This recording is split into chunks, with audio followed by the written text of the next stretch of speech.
E aí pessoal, tudo bem com vocês? Sejam bem-vindos a mais um vídeo aqui nesse canal. E hoje, galera, é o nosso último vídeo sobre a saga O Pecado Chiclete. Não significa que nós não vamos mais tocar no assunto ou falar do assunto, mas nós vamos falar agora sobre o pecado chiclete. Como vencer o pecado chiclete. Agora é o vídeo que todo mundo estava esperando comigo. Eu já vi quais são os pecados que nós cometemos. Eu já descobri qual é aquele meu pecado que eu tenho dificuldade de vencer. E agora? Como eu vou vencer o pecado chiclete? Não se preocupa que nesse vídeo nós vamos conversar sobre o assunto. Já vai deixando um like, se inscrevendo no canal, compartilhando com os amigos, mandando para o maior número de pessoas que vocês conseguirem, beleza? Vem comigo, galera. É o seguinte, eu vou estar lendo alguns dos versículos para vocês que falam exatamente a atitude que um cristão deve tomar quando ele tem ciência dos pecados que ele tem cometido. Pessoal, hoje nós temos muitos versículos para ler, porque os versículos por si só, eles explicam o segredo para um cristão conseguir vencer os seus pecados, principalmente o pecado chiclete. Eu vou ler aqui, Provérbios 28:3 diz o seguinte: quem esconde os seus pecados não prospera. Aqui, gente, não é prosperidade financeira. Não vão na onda dessa galera aí que tá em cima de púlpito, pregando e falando, vai te dar... Presta atenção em mim. Foco. Aqui nós estamos falando do pecado. Quem esconde os seus pecados não prospera na vida espiritual, ok? No relacionamento com o Senhor. Mas quem os confessa e os abandona encontra misericórdia. Mas precisa o que, gente? Abandonar. Não adianta só confessar, falar, Deus, me perdoe, pequei e tal coisa. Aí vamos lá e no outro dia a gente tá pecando de novo. Nós precisamos, não é que você não tem que pedir perdão, não é isso? Já que eu vou pecar amanhã mesmo, então eu vou continuar pecando. Não é isso, presta atenção. É uma prática que uma hora você vai conseguir vencer, tá? E o Espírito Santo vai te abençoar.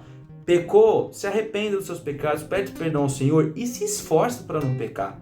Não se deixa simplesmente, não faz nada. Gente, não adianta você simplesmente falar, Deus, me dá força para não pecar. Aí você passa a semana inteira sem falar com Deus. Você não ora, você não jejua, você não lê a Bíblia, você não busca o Espírito Santo, ser cheio dele para te fortalecer.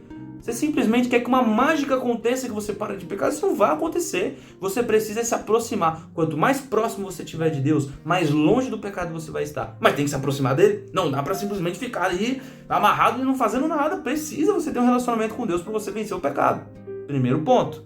Salmos 32:5 diz o seguinte: então eu reconheci diante de ti o meu pecado, e não encobri as minhas culpas. Eu disse, confessarei as minhas transgressões ao Senhor, e tu perdoaste a culpa dos meus pecados. Gente, até gaguejei para falar, de tão lindo que esse versículo é.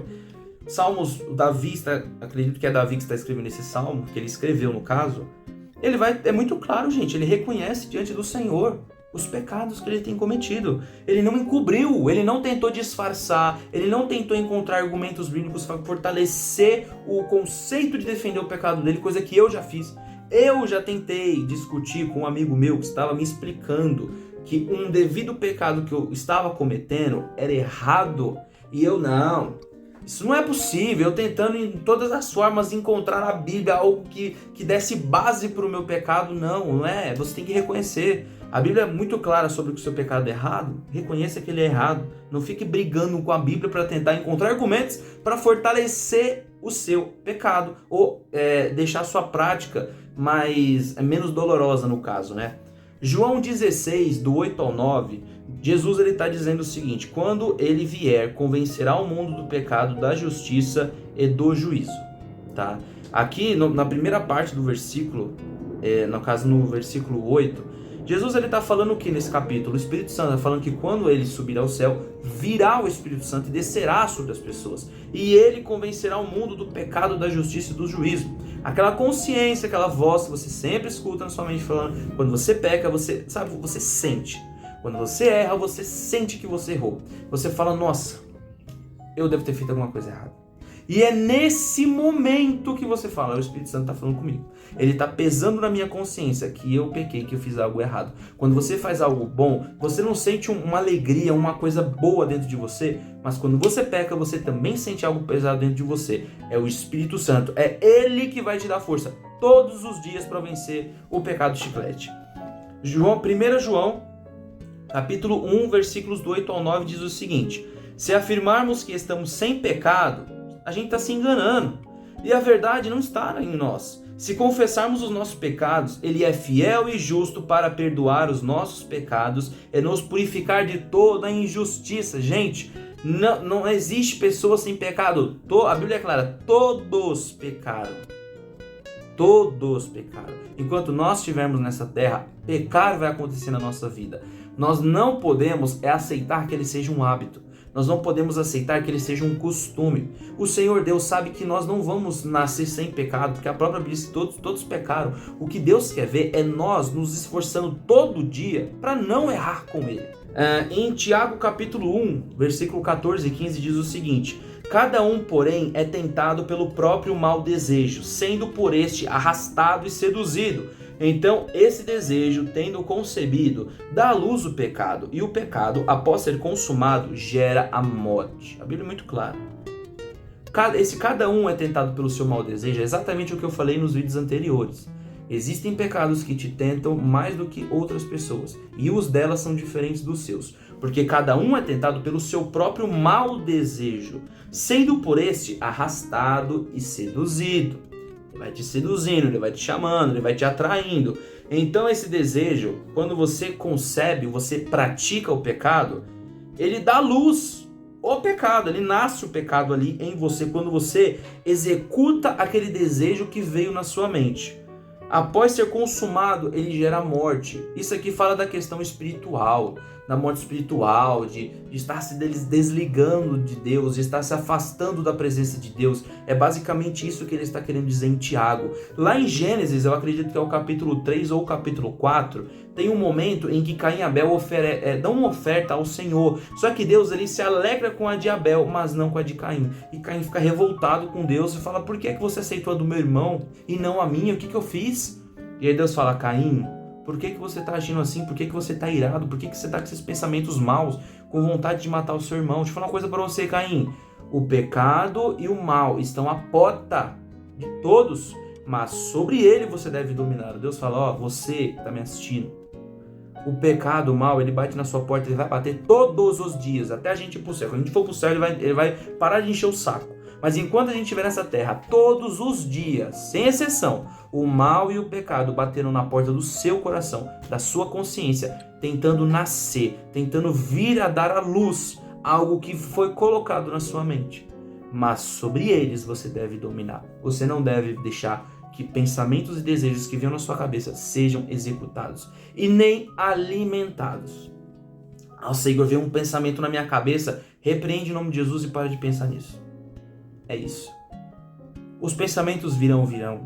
Os olhares errados e maldosos virão. As tentações e a vontade de fazer coisas erradas virão. Todos os dias.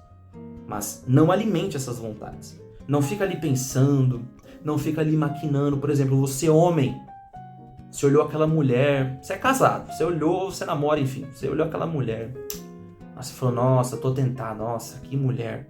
Não fica alimentando, filho de Deus, expulsa esse pensamento da tua cabeça.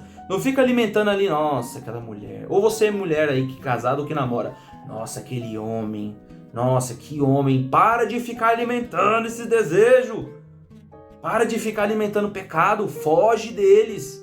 O pecado veio na mente, ok, expulsa, para de pensar nele, porque se você ficar alimentando, ele vai nascer. Se ele nascer, lascou. Você vai ter cometido adultério, você vai ter cometido fornicação, você vai... qualquer coisa. É um exemplo que eu estou dando, isso vale para todas as outras situações. Ficar pensando, ficar maquinando, ficar desejando, não, sai disso. Isso aí não é de Deus, sai fora. Foge da aparência do mal. A Bíblia não diz, olha a aparência do mal e fica ali encarando a aparência do mal. Ele fala: foge da aparência do mal, dá no pé da linha, foge, entendeu? É isso que você deve fazer, é isso que é necessário a gente fazer. E é isso, pessoal, essa é a forma como nós vamos conseguir vencer o pecado, o chiclete e qualquer outro que venha nos tentar. É se fortalecendo em Deus, é se aproximando de Deus, é se agarrando no Senhor. É isso que deve ser feito.